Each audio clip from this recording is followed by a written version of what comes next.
guys, jadi di video ini kita akan melakukan simulasi berdasarkan jurnal menggunakan Aspen Plus. Nah, jurnal yang digunakan adalah ini.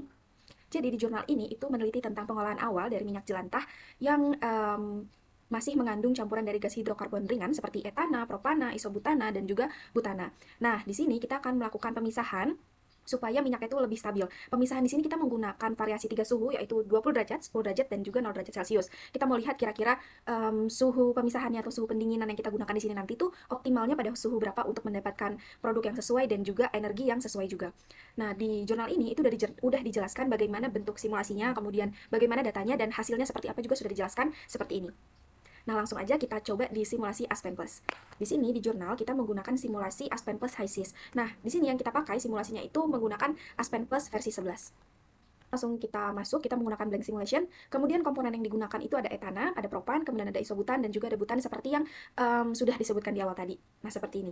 Kemudian metodenya di sini kita pakai Peng Robinson karena Peng Robinson itu cocok untuk memperkirakan si penguapannya seperti itu. Kemudian kita bisa langsung masuk ke simulation karena di sini kita result available, jadi tidak ada yang salah dari komponen awal kita. Nah, untuk flowsheetnya di sini kita tuh menggunakan kompresor. Ini kita berikan nama Q100. Kemudian di sini kita pakai block heater, kita kasih nama E100. Kemudian di sini kita pakai flash separation, itu flash 2 menggunakan nama F100, kemudian V100. Kemudian di sini kita buat alirannya, aliran masuk ke kompresor, kemudian aliran keluar dari kompresor masuk ke block heater, kemudian dari heater kita masukkan lagi ke flash separation. Nah, di sini untuk F1 itu kita atur seperti ini.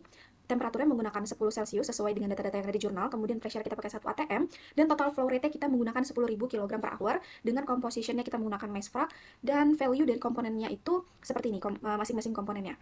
Kemudian kita balik lagi ke main flow sheet, kita atur di kompresornya. Di sini di specification kita menggunakan model N-type kompresor, kemudian type kita pilih isentropic. Kemudian kita akan melakukan pengaturan di block heater ini. Nah, di sini temperaturnya kita pakai 10 derajat Celcius dan juga pressure-nya pakai 50 PSIA. Kemudian kita masuk ke flash separation-nya.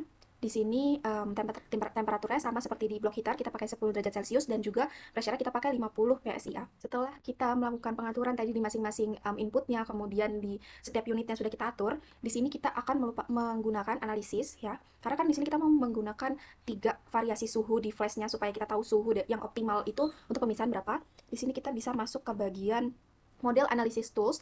Nah, di sini di sensitivity kita menggunakan blok baru, diketik new, kemudian di sini diberikan nama S1. Nah, di S1-nya kita akan menambahkan variabel baru. Nah, variabel barunya di sini kita berikan nama 1, ini bebas diberikan nama apa aja. Kemudian untuk type-nya kita menggunakan block var, kemudian blok kita menggunakan S100 karena di sini kita akan memvariasikan suhu dari si block heater atau unit heater. Kemudian variabelnya di sini kita menggunakan temperatur dan unitnya menggunakan Celsius.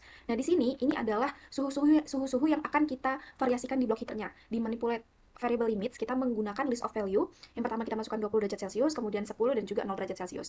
Di sini di tab define, kita akan membuat 2 variabel baru, yaitu P2Mesh dan juga EDUTI. Nah, untuk P2Mesh, di sini kita kategorinya menggunakan stream, referensinya di sini, type-nya kita menggunakan stream var, kemudian streamnya kita pakai P2, kemudian substreamnya kita menggunakan mix, variabel kita menggunakan mass flow, dan unitnya kita menggunakan kilogram per hour.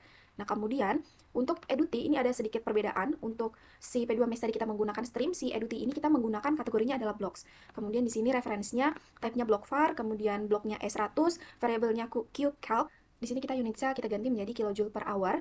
Nah, sesuai dengan hasil yang diinginkan di jurnal. Di sini bisa langsung kita next atau kita run untuk melihat resultnya. Di sini kita tunggu apakah ada error ataupun ada warning. Nah, setelah kita tunggu, ini ternyata tidak ada error karena di sini result available-nya di sini biru. Kita bisa langsung masuk ke result summary bagian stream. Di sini ada data-data dari F1, F2, F3, P1, P2. Nah, kita lihat dulu hasil dari jurnal seperti ini. Kemudian kita akan bandingkan dengan hasil dari simulasi kita. Di sini, pada jurnal, kita menggunakan KPA. Ini kita akan ganti KPA. Nah, kemudian akan kita bandingkan dengan jurnal. Di sini untuk tekanannya kita lihat bahwa hasilnya itu tidak jauh berbeda dengan yang ada di jurnal. Dan di sini cenderung sama ya hasil dari simulasi kita dan juga jurnal. Berarti simulasi kita sudah berhasil. Kemudian setelah kita lihat pressure-nya, kita lihat temperaturnya dengan unit Celsius. Kita lihat juga di sini temperaturnya juga tidak jauh berbeda, cenderung sama dengan yang di jurnal. Kemudian kita akan bandingkan vapor fraction-nya. Vapor fraction-nya juga diketahui bahwa hasil simulasi ini tidak jauh berbeda dengan yang ada di jurnal. Kemudian kita akan melihat mole flow-nya. Mole flow-nya juga sama. Di sini kita menggunakan kilometer per hour dan di jurnal menggunakan kilogram per hour. Hasilnya juga sama, tidak jauh berbeda dengan yang di jurnal. Kemudian kita akan melihat mass flow-nya. Mass flow-nya juga sama di sini. Kita menggunakan kilogram per hour seperti yang di jurnal juga. Setelah itu kita melihat di sini si liquid volume. Di sini di volume liquidnya kita ganti menggunakan mK per hour. Nah, untuk volume flow-nya di sini di jurnal itu kan satuannya adalah meter kubik per hour, sedangkan di sini satuannya mK per hour. Kita lihat hasilnya seperti ini untuk di simulasi Aspen Plus-nya. Nah, di sini kita lihat di hasil variasi suhu yang kita gunakan tuh ada sedikit perbedaan dengan yang ada di jurnal. Di sini kita persamaannya itu ada di suhu 0 derajat Celcius, itu menghasilkan EDU yang menghasilkan dati yang besar, yaitu minus 3,3886 kalau pada simulasi ini, dan pada jurnal kita mendapatkan 3,255. Nah, di sini kita bisa lihat bahwa variasi suhu juga akan menghasilkan output yang bervariasi juga. Yang diketahui bahwa jika suhunya terlalu hangat atau di sini 20 derajat Celcius, produk cairannya itu nol atau gagal terbentuk sama sekali. Nah, sedangkan jika suhunya itu terlalu rendah atau terlalu dingin, produknya itu memang akan lebih banyak, tetapi konsumsi energinya juga akan sangat banyak. Sedangkan kita lihat di sini untuk kondisi di 10 derajat Celcius yang kita anggap sebagai kondisi optimal, itu pembentukan cairannya dan energinya itu stabil.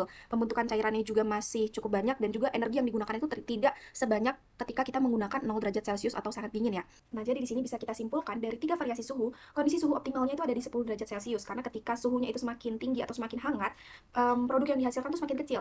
Sedangkan jika suhunya itu terlalu rendah atau di sini 0 derajat Celcius, konsumsi energinya yang akan digunakan tuh akan semakin besar gitu. Jadi kita di sini mengambil titik optimalnya sesuai dengan yang di jurnal yaitu 10 derajat Celcius. Menurunkan suhu di bawah 10 derajat Celcius itu membuat pendingin coolernya atau unit heater yang tadi kita gunakan itu harus bekerja ekstra sehingga pada suhu 0 derajat Celcius konsumsi energinya akan melonjak ekstrim seperti itu. Nah, jadi sesuai dengan konsep ramah lingkungan, dengan memilih suhu 10 derajat Celcius, pabrik itu bisa menghemat biaya operasional sekaligus mengurangi emisi karbon karena tidak membuang-buang energi secara berlebihan. Sekian penjelasan mengenai simulasi Aspen Plus tentang pengaruh variasi suhu terhadap pendinginan. Kurang lebihnya mohon maaf kalau misalnya ada kesalahan. Bye guys!